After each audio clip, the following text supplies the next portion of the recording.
Hello again, friends, and welcome into Gamecock Central Radio. Emerson Phillips with Andrew Olson from InsideTheGators.com. Andrew is going to give us the Florida perspective today as we get ready for a noon kickoff Saturday at Williams-Brice, SEC finale for both teams.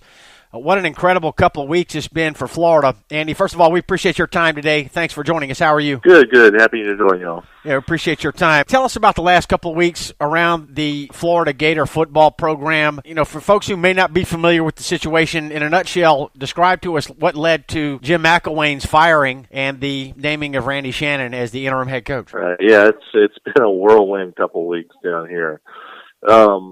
Monday of Georgia week, which was, a couple of weeks ago, McElwain, during his press conference, he made a reference to players and families, like coaches and players' families receiving death threats, and it kind of caught everybody off guard. This was, he was responding to a pretty innocuous question about just the team overcoming multiple challenges like, suspensions and Hurricane Irma and injuries and all these other things.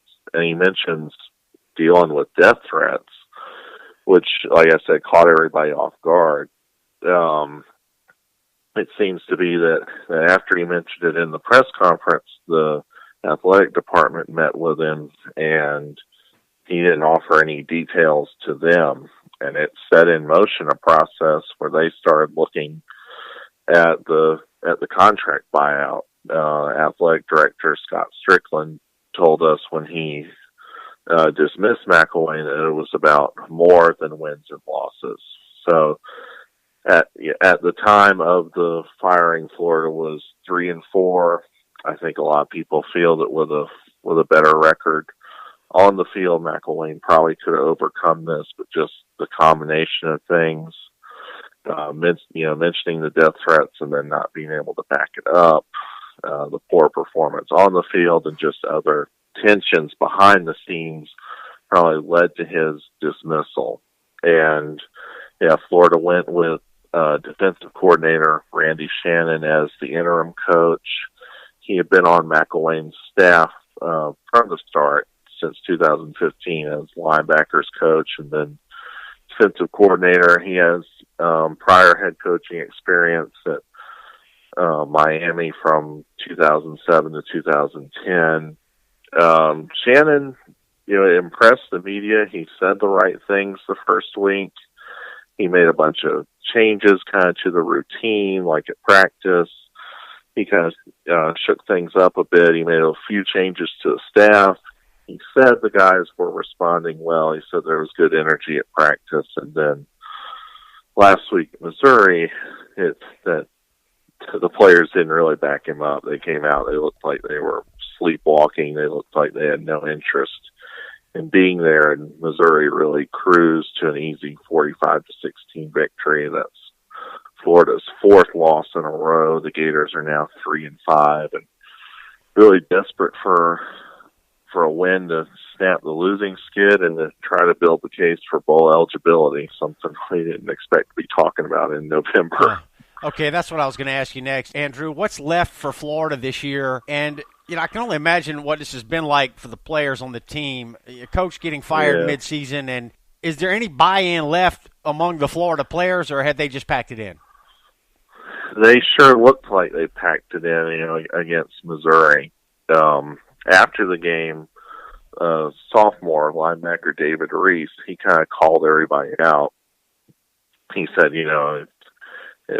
I wish I could, quote him better, but he said, the players weren't playing for each other, and that's really not what, being a Gator is about. That's not what playing for the University of Florida is about.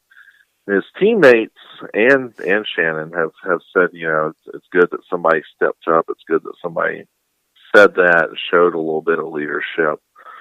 We'll kind of see how they respond this week after getting called out. I think everybody still wants to go to a bowl, and playing FSU at the end of the year, snapping that 3-year losing streak would be a high point to end off of. It's Florida State's a lot like y'all's rivalry with Clemson. So any year you can beat Florida State, you're going to end on a high note. Yeah. So that's still something to play for. There's a feeling around Columbia that Florida is going to get it back together this week, and they're going to show some pride this weekend. It's the last SEC game of the year. They do still have bowl hopes, as you mentioned. But in the big scheme of things, Andrew, how important is a middle to low tier bowl against an opponent that fans may not be too concerned about or excited about? In the grand scheme of things, how important is that to recruiting, and how is this coaching change going to affect recruiting moving forward? I mean, it just seems like Florida's in a state of limbo right now. Yeah, players want to go to a bowl, and I think fans prefer a bowl to no bowl, but it's obviously it's not going to be a big deal. It's not like, years past of even going to something like the Outback Bowl or the Citrus Bowl. Those things, but are both off the table, I'd say. You're looking at the bowl that's probably going to be well before New Year's and, maybe closer to Christmas this year. For young players, just those extra bowl practices can be big. You really see true freshmen and redshirt freshmen kind of take a step in terms of development. And that will be on Shannon, obviously, to get them to buy into the importance of those practices. It's almost like a second spring period in a way. From a recruiting standpoint, how important is it to be in the bowl game? Yeah. And I saw they had their first decommit this week. Right, yeah, that was losing Jamar Chase. That was a big decommit. I go back and forth. I'm sure the staff will brag, about going to a bowl game. If they do, I think the most important thing as far as recruiting and keeping the 2018 class together will be, who's coming in with the new staff. I think that's the biggest worry. Talking Florida football here, getting the Gator perspective heading into the South Carolina-Florida game that's set for a 12:09 kickoff Saturday at Williams-Brice. It'll be the last SEC game of the season for both teams. South Carolina 6-3 and 4-3 in SEC play, and Florida's 3-5 and 3-4, like Andrew told you. So, Andrew, lost in the shuffle, I think, this week is the fact that we're playing for a spot in the SEC East standings. The bottom line is that the winner of this game will, be ahead of the other one in the standings, and that's got to count for something. It certainly does in my mind. Right, and I think Florida's just desperate to get a conference win again. It's been since September 30th, and I think you want to end the season on a high note. You want to end conference play on a high note. Something to kind of hang their hat on. This 4-game losing skid with a bye week thrown in there. It's been pretty miserable down here. All right, so talk about some of the changes that Randy Shannon made. He moved Malik Zaire to starting quarterback, and right. The transfer from Notre Dame. Obviously, Florida didn't play well against Missouri, like you said, but Zaire apparently gives Florida at least a little bit of hope moving forward. I think so. He replaced Felipe Franks, a redshirt freshman, and Franks was really having trouble in a lot of areas. He really lacked pocket presence. He was having trouble making reads and going through his progressions. It really seemed like his development had stalled. Early in the year you could see some week-to-week improvement. But during that for October, it really looked like the same issues were popping up every week. Zaire, obviously, last week shows he's not a miracle worker. He didn't solve all the problems, but he does see this. He seems to see the field a little bit better. He gives you some mobility and the ability to extend plays when facing a pass rush. And, last week's big issue was the red zone. He got in scoring position a couple times, and Florida just couldn't punch it in and get a touchdown. And this was while Missouri was scoring with ease. So before you knew it, Florida was down, 28-6 at the break, and I don't think anybody expected a second half comeback at that point. Okay. Thinking about the Will Muschamp time at Florida, Andrew, and the Muschamp era at Florida seemed to end in disappointment, obviously, but right. It kind of pales in comparison to the way things unraveled with Jim McElwain. Talk about that a little bit. Yeah, the McElwain, that was a real swift departure. Everything everything happened really fast. I think, it caught fans off guard, and I think it caught players off guard.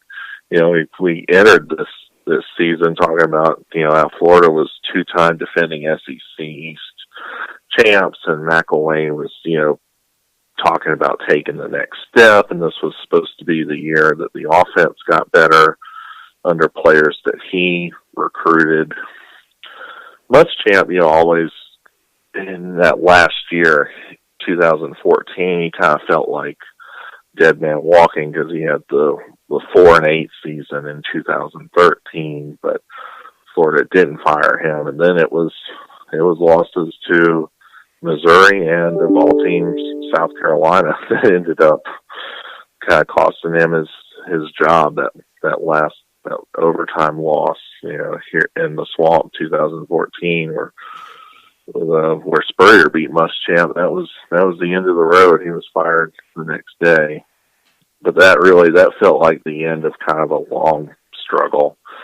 McElwain, this all kind of happened very quickly.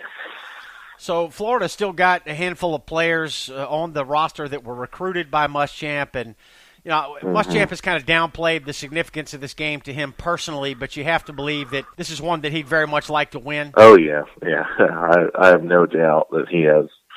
I know he's been diplomatic publicly, but I have no doubt that he has this game circled. He wants nothing more than to beat Florida.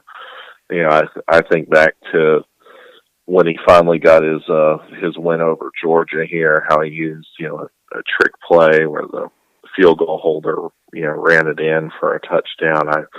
I'm expecting some trick plays at Muschamp on Saturday. We're talking with Andrew Olson from InsideTheGators.com. Andrew's bringing us the Florida perspective as we look ahead to Saturday's matchup between South Carolina and Florida that will be at Williams-Brice. 12:09 kick Saturday on CBS. Andrew, seems like just a pride game strictly for Florida at this point. I know there's still bowl hopes, but it feels like they're going to be playing for the name on the front of the jersey on Saturday, and to show the future staff what kind of ability and desire that the players themselves that'll be coming back next year have. Yeah, I agree 100% with you there. It's especially after a really poor effort against Missouri, where they look just completely checked out. They've been challenged by teammates and by coaches to show some pride this week for sure. Andrew, where does Florida go in terms of looking for a new head coach moving into 2018? Any idea at this point? This will be interesting because this will be the first, football head coach search under athletic director Scott Strickland. It's actually, he was athletic director at Ole Miss, but his time there, he didn't have to search for a head football coach. So we really don't know exactly what he's looking for. The fan base overwhelmingly wants him to hire UCF's coach, Scott Frost. He turned around a program that was 0-12 when he arrived, and now they're ranked and they're unbeaten and doing really well. So people want him to just, come a couple hours up the road. Strickland is dealing with some unique circumstances in that you have two very proven coaches who aren't coaching right now. You have to think he's at least given Chip Kelly and Bob Stoops a call. Or, he might go back to his coach at Mississippi State. He might give Dan Mullen a call. So yeah, a lot of speculation that Dan Mullen could be packing his bags and moving on. He was mentioned as a possible candidate for the Tennessee job, a month ago, right. And now I think a lot of folks feel like that would be a natural place to look maybe for Florida, but it's all speculation at this point. Right. He has, prior ties here and a prior connection to Strickland. We don't know for sure what their working relationship was like. There's been a little bit of chatter that maybe they butted heads, but if they both feel like they could do well here, you have to think they could put their differences aside. Well, for a game that has no SEC East title hope implications, this certainly is an interesting matchup to me when you consider the fact that Muschamp coached at Florida and you factor in what's gone on at Florida here in the last couple of weeks. It feels like there really is a lot to talk about, and this is an important game for both teams, no matter how you how you slice it, Andrew. Right. Yeah. I remember way back in summer, it seemed like the expectation for South Carolina, was set around, 5 or 6 wins, and here they're already at 6-3, and Muschamp's obviously building a lot of momentum there. Florida's, desperate to get off this 4-game losing streak, win for the first time since September, and try to build a case for some bowl eligibility, continue developing some of the younger players, and give the next staff a little bit of momentum to build off of, maybe. Final question, Andrew. It's absolutely shocking how Florida won 2 consecutive SEC East championships under McElwain. Now they've got the longest losing streak in the SEC and off to their worst start since 1979. How does the Florida fan base feel about all this? I think there's just a lot of shock. Obviously, they've always known though that the defense carried those 2 SEC East championships. Important distinction there. And a lot of that defensive talent is in the NFL now. And a lot of those players were recruited by Will Muschamp and coached by him. So, the expectation this year was that the offense would finally get better under McElwain, a coach with an offensive background, and it just didn't. And without the defense there to carry the team, this is the result of it. All right. When Florida's defense doesn't do the heavy lifting, the offense hadn't been there to pick up the slack. Well, it'll be real interesting to see where Florida goes in its search for a new head coach and how the departure of McElwain affects recruiting and the commits that they've already got for 2018. So we'll monitor this as we move forward. Andrew, thanks very much for your time, and thanks for being with us on Gamecock Central Radio. Thank you. All right, that's Andrew Olson with InsideTheGators.com, and I'm Emerson Phillips, and that's the Florida Perspective today on Gamecock Central Radio. Thanks for being with us.